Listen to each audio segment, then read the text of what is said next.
Well, Andrew, good morning. Good morning, Well, Nathan. It's actually good noon. it is just at noon. It is at noon here, and it's good morning to some people and good afternoon to others. Absolutely. It might be a good night to some. I don't know. Yeah. Where are y'all from? If you anybody who's listening, if you want to type in where you are and how life is going for you, and you might want to comment on the fact that Nathan has outdressed me today.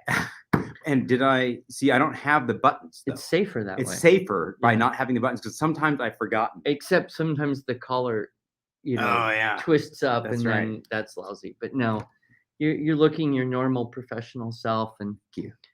I guess I'm in a summery mode. It's been so Okay. hot recently. But it's been beautiful, like yesterday. Yesterday, especially. Yeah, especially. Yeah. Very nice. that's right.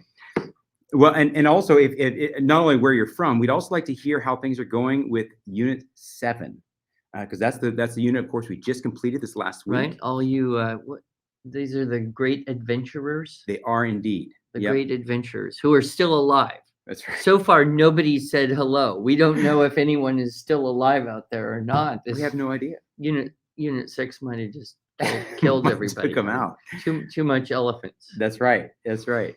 So, and this week, of course, we talk about cotton balls. That was what you used as your example in the teaching writing structure style. It's seminar. painful, but it makes the point. It doesn't does. It Yeah. does. And it was fun. Yeah. Why was it fun? Why was it fun? Because you don't think to write about cotton balls. Right. I mean, we think about writing about grand and illustrious kinds of things, and no, this was something that was small, but we found that we could actually write a tremendous amount about it. Yes, I've tried that experiment so many times. Of giving people an innocuous kind of idea. Something so small, Right. that you just think, what could you possibly say? Right.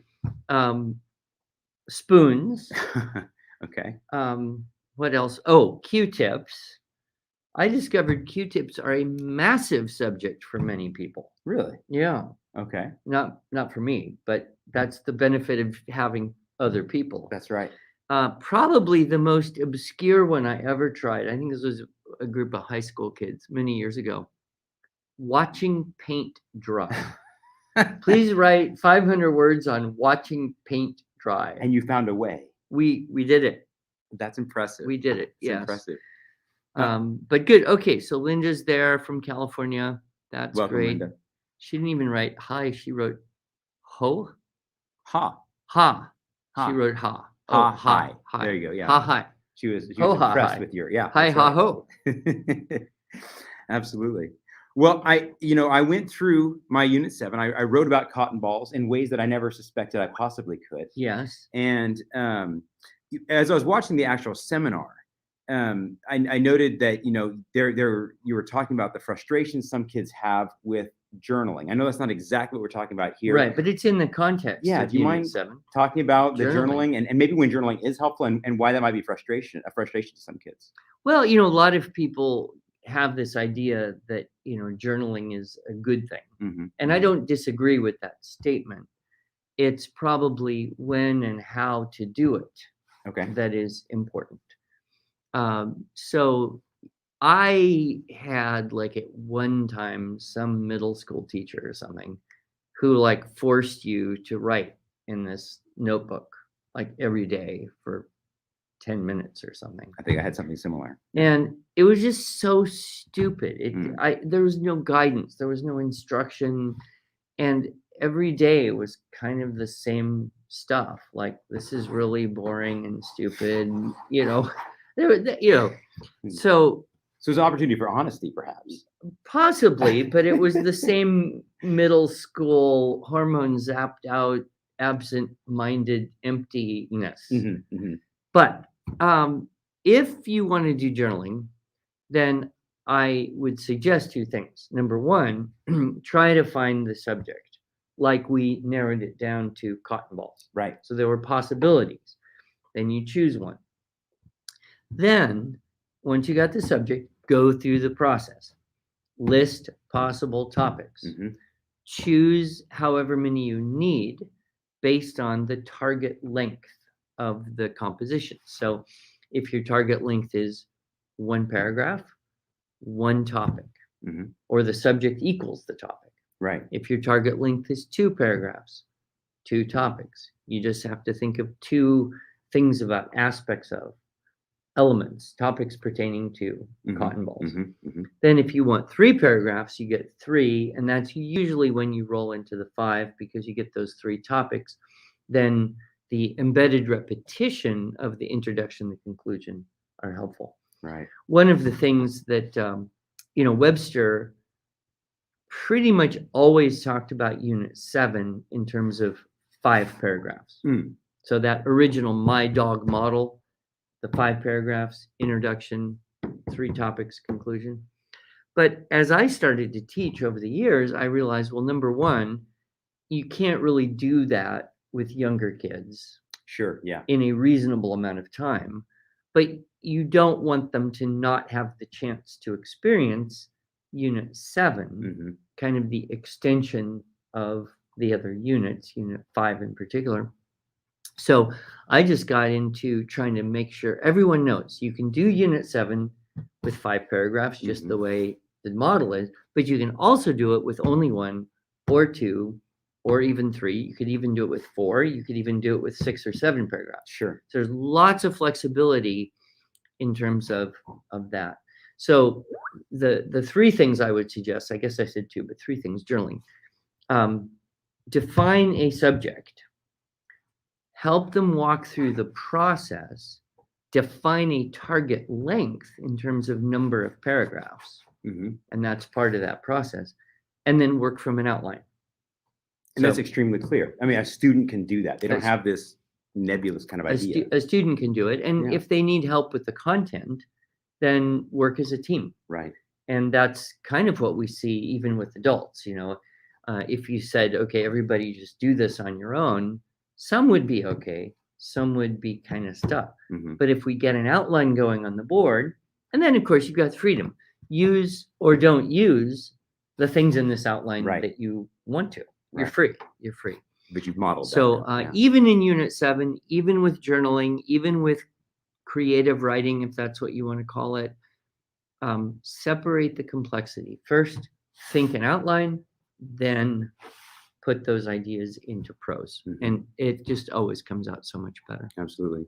I really love you said specifically in regards to building that content, you said the art of division is the door through which the writer must pass.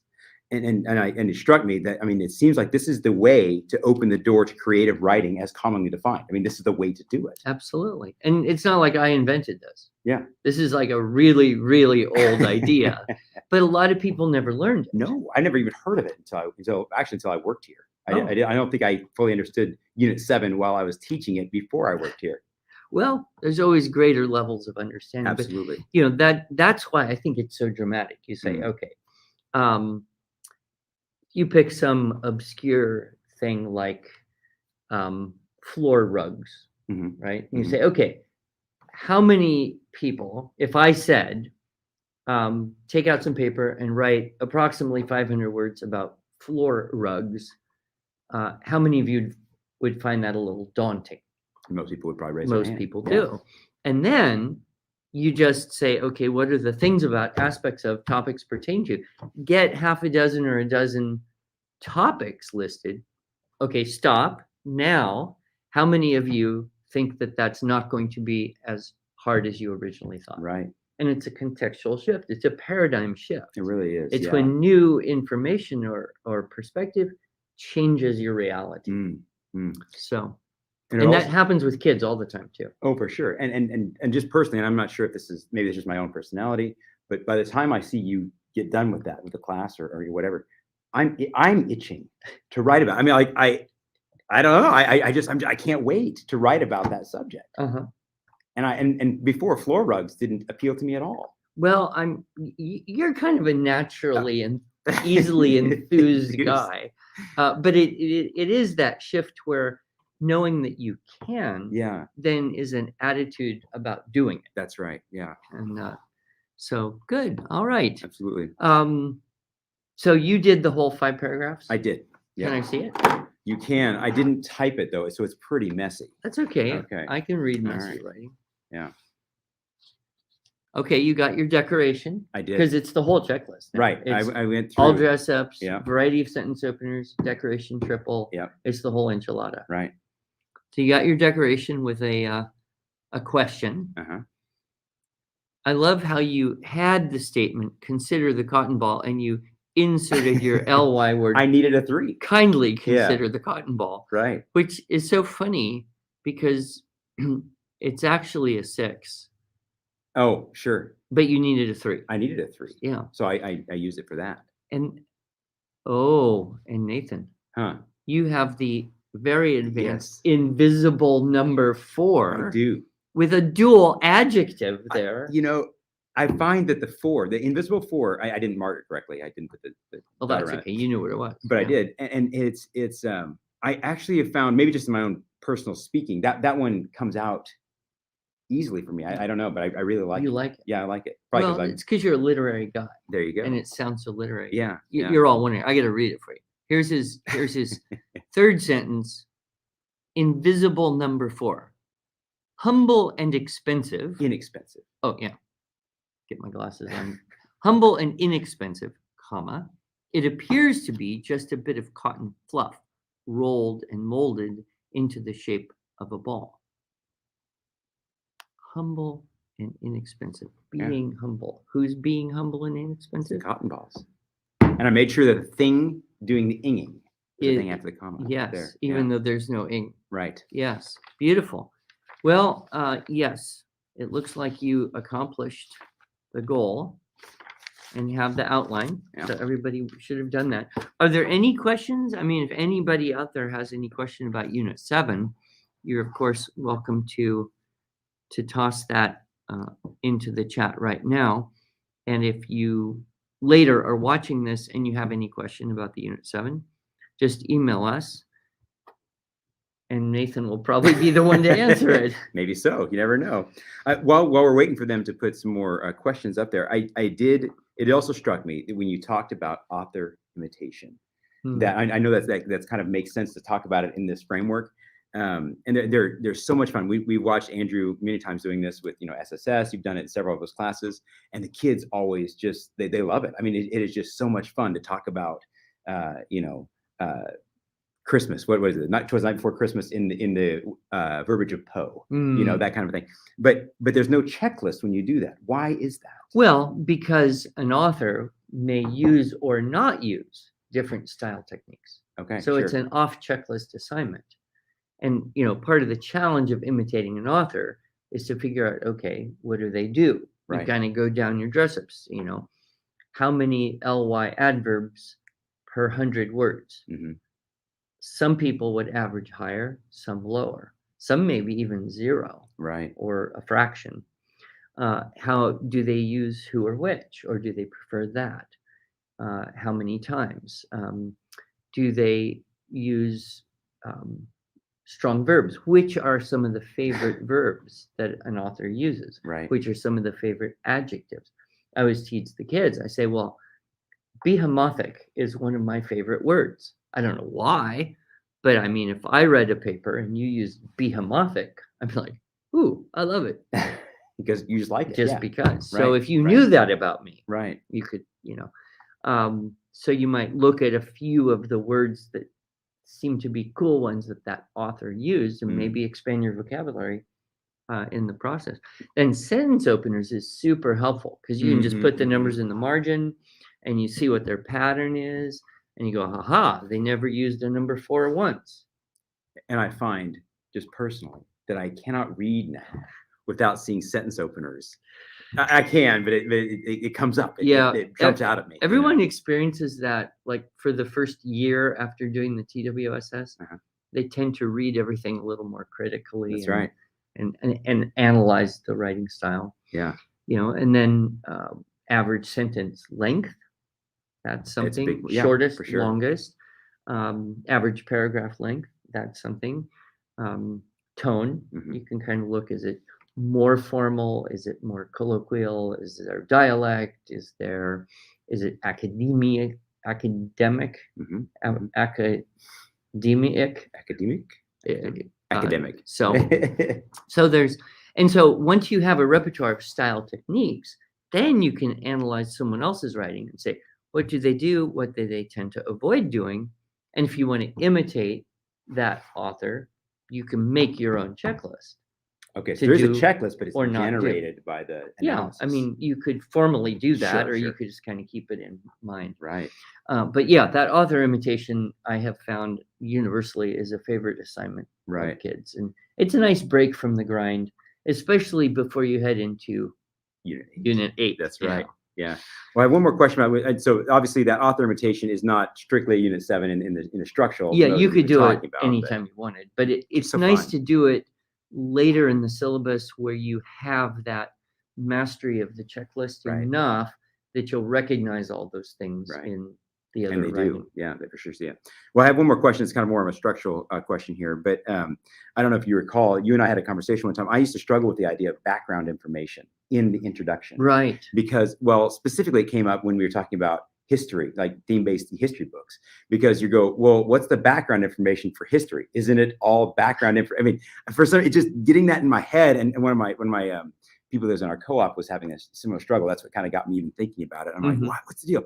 And you brought up the idea of context, or came up in our conversation, and that was mind-opening to me. That I said, oh, okay. We're not talking about something more in the past than the thing we're talking about. I mean, it could be, Right. but it's really talking about the context for this conversation in general. That was very helpful. Or, one way to help kids too, and this rolls right into Unit 8 as well, would be anything that you read or learned or know that wouldn't fall directly under one of the topics that's chosen. Lots of people have written about this person. Right. Or, so there's miscellaneous information that may be interesting, that would perhaps help the reader, orient the reader toward the subject, and it's not contained in the background, or it's not contained inside one of those topic-based paragraphs, which is why we recommend when you move to the 5-paragraph model,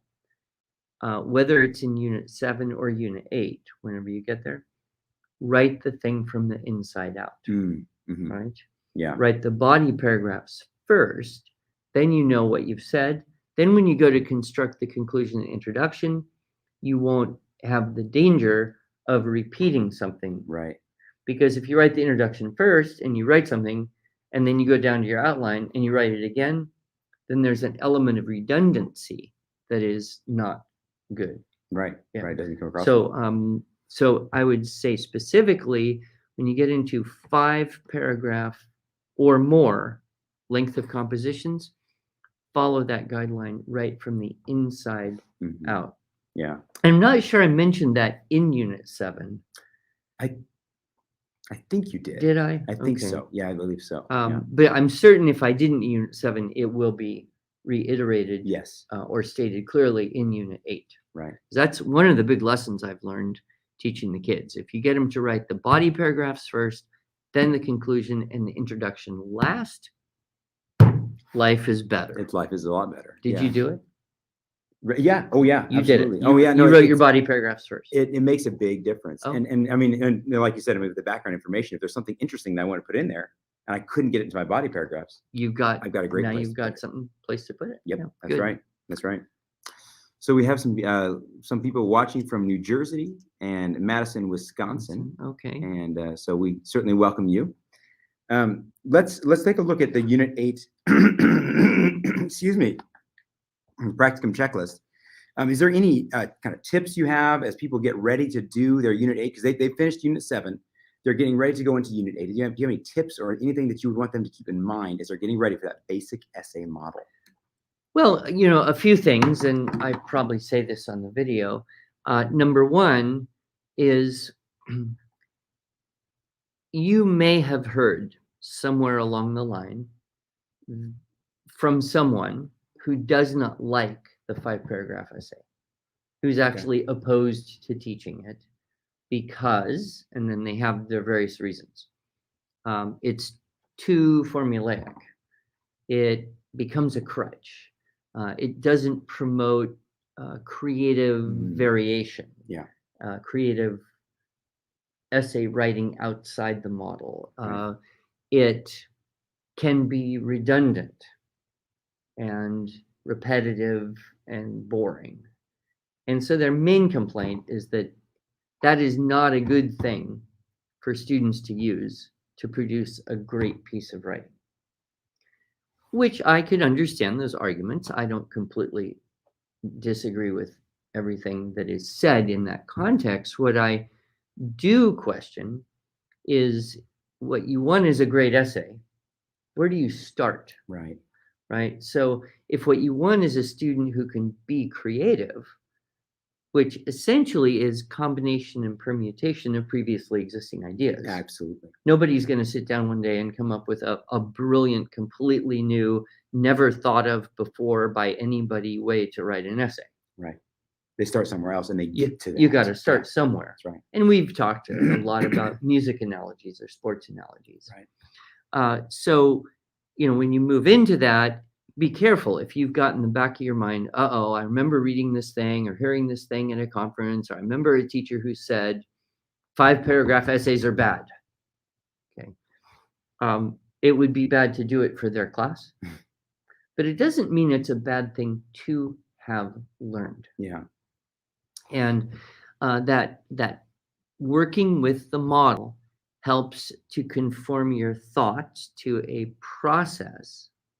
And then that process can be adjusted and applied in myriad different ways. But if you don't learn the process through the model, it's going to be really hard to do anything else. Yeah, absolutely. Yeah. So that would be, the first thing. The good news for all of you Unit 8s, the ones who have actually made it through this far, there's no new content in terms of the body paragraphs. You're going to snatch the body paragraphs from the Unit 2 practicum and the Unit 4 practicum and the Unit 6 practicum, which all just happen to be about elephants. So the only writing you'll really have to do is rewriting those to match the expanded checklist. Right. And then adding in the conclusion and introduction. And that often is the harder part, is that introduction. What do you say? Yeah.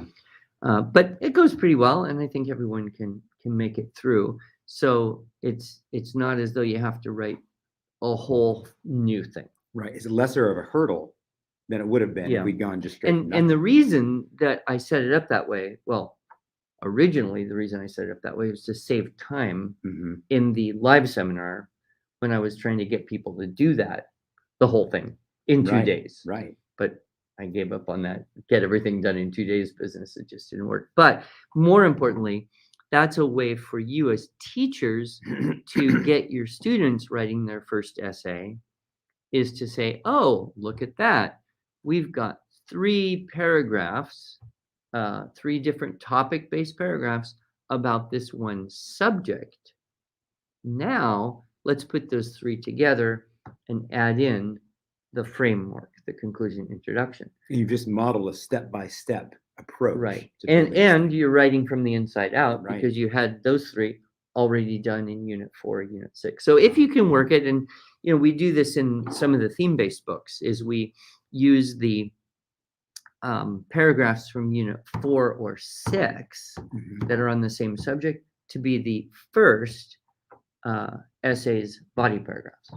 Okay. Yeah. And then, of course, you can move beyond that and do original research or whatever you want to. And as far as you want. Yeah. Sure. Is there a question up there? Bonnie asked about a IW graduate finding a great writing tutor or proofreader when they go off to college, and they would like to have somebody. They're going to college, and it looks like that we've addressed that a little bit for them. She does bring up a good point, though, specifically with the accredited instructors. We would love all of you to.